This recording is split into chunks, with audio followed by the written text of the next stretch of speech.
Assalamualaikum warahmatullahi wabarakatuh. Halo semua, kembali lagi bersama saya Muharmona Akmila. Pada video kali ini saya akan menjelaskan di antara ke-14 grand teori akuntansi yang saya jelaskan pada video-video sebelumnya, mana yang menarik menurut saya. Menurut saya, dari ke-14 grand teori tersebut, yang menarik ialah teori perilaku konsumen. Kenapa? Karena perilaku konsumen menjelaskan bagaimana seseorang dengan pendapatan yang diperolehnya dapat membeli berbagai barang dan jasa sehingga tercapai kepuasan tertentu sesuai dengan apa yang diharapkannya.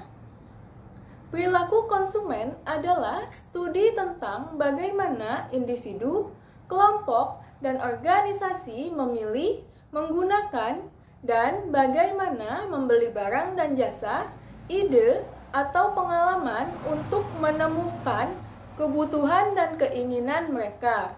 Perilaku konsumen dapat didefinisikan kegiatan-kegiatan individu yang secara langsung terlibat dalam mendapatkan dan mempergunakan barang-barang atau jasa, termasuk di dalamnya proses pengambilan keputusan pada persiapan dalam penentuan kegiatan-kegiatan tersebut.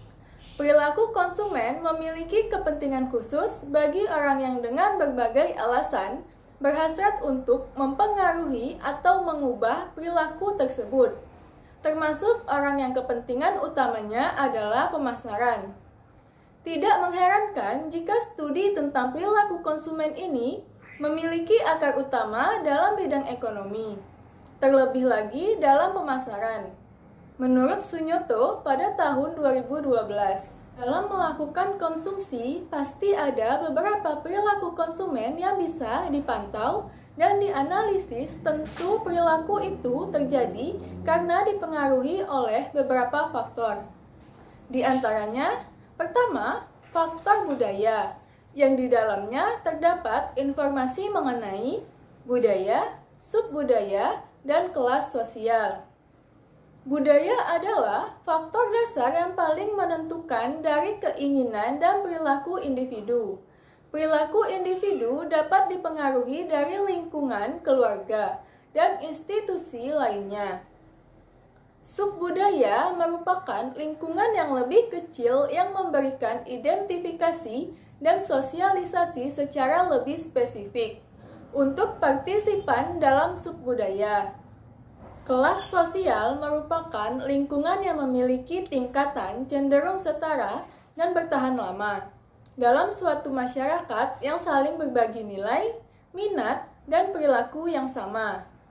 Kedua, faktor sosial, yang di dalamnya terdapat informasi mengenai kelompok referensi, kelompok keluarga, serta peran dan status.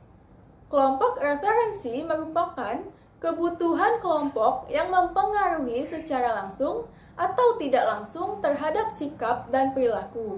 Kelompok keluarga merupakan lingkungan yang paling berperan penting dalam sebuah masyarakat atau mempresentasikan kelompok referensi yang utama dan paling berpengaruh dalam kehidupan pembeli. Peran dan status ialah seseorang ikut berperan serta dalam kelompok, klub, dan organisasi yang dapat menjadi pusat informasi penting dan membantu mendefinisikan posisi seseorang berdasarkan peran dan status dalam kelompok tersebut. Ketiga, faktor pribadi, yang di dalamnya terdapat informasi mengenai usia dan tahap siklus hidup, pekerjaan dan keadaan ekonomi, kepribadian dan konsep diri, serta gaya hidup. Usia dan siklus hidup berpengaruh terhadap selera dalam pemenuhan kebutuhan hidup sehari-hari dari setiap individu.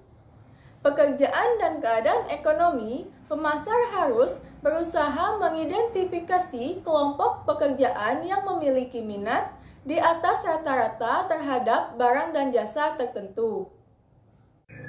Kepribadian merupakan serangkaian sifat psikologis dari setiap individu yang menimbulkan reaksi yang relatif konsisten dan bertahan lama terhadap lingkungan. Gaya hidup adalah pola hidup yang tergambar dalam kegiatan, minat, dan pendapat dari setiap individu.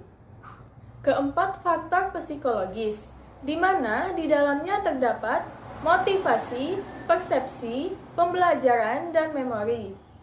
Motivasi adalah setiap individu mempunyai beberapa kebutuhan yang bersifat biogenik yang timbul dari keadaan tekanan psikologis seperti rasa lapar, rasa haus, maupun rasa ketidaknyamanan.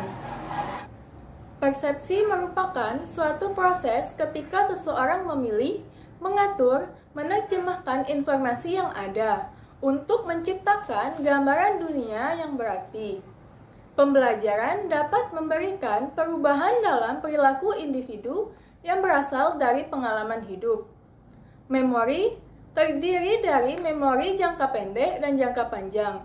Memori jangka panjang merupakan memori yang paling diterima dengan membentuk model asosiatif di mana dalam model tersebut seseorang menganggap pengetahuan tentang merek konsumen merupakan informasi dalam memori dengan berbagai asosiasi yang saling mendukung. Perilaku konsumen memiliki kepentingan khusus bagi pihak yang memiliki hasrat untuk mempengaruhi perilaku, termasuk mereka yang kepentingan utamanya adalah pemasaran, pendidikan, dan perlindungan konsumen, serta kebijakan umum. Dilihat dari pengonsumsian suatu produk, perilaku konsumen dibedakan menjadi dua, yaitu pertama, perilaku konsumen rasional. Suatu produk bisa dikatakan perilaku konsumen rasional apabila 1. Produk tersebut bisa memberikan kepuasan dan nilai guna yang optimal. 2. Produk tersebut memang benar-benar dibutuhkan oleh konsumen. 3. Kualitas atau mutu produk tersebut terjamin. Kedua, perilaku konsumen irasional. Suatu produk bisa dikatakan perilaku konsumen irasional apabila 1. Tertarik dan terpukau pada promosi dan iklan dari suatu produk baik melalui media cetak, elektronik, ataupun sosial media. 2. Merek yang dimiliki hanya merek terkenal. 3. Mengutamakan gengsi atau prestis. Dapat dua teori pendekatan perilaku konsumen, yaitu pendekatan kardinal dan pendekatan ordinal. Perilaku konsumen ini sangat didasari dengan motivasi dan kebutuhan konsumen itu sendiri. Berikut dua pendekatan perilaku konsumen. Pertama, pendekatan marginal utility atau kardinal adalah kepuasan konsumen dari mengkonsumsi barang dapat dinyatakan secara kuantitatif, sehingga konsumen berusaha memaksimumkan kepuasannya. Kedua, pendekatan indifference curve atau ordinal. Kepuasan konsumen dari pengkonsumsi barang tidak dapat dinyatakan secara kuantitatif, sehingga perilaku konsumen dalam memilih barang yang akan memaksimumkan kepuasan ditunjukkan dalam kurva kepuasan sama. Itulah penjelasan yang dapat saya jelaskan mengenai grand teori yang menurut saya menarik, yaitu teori perilaku konsumen.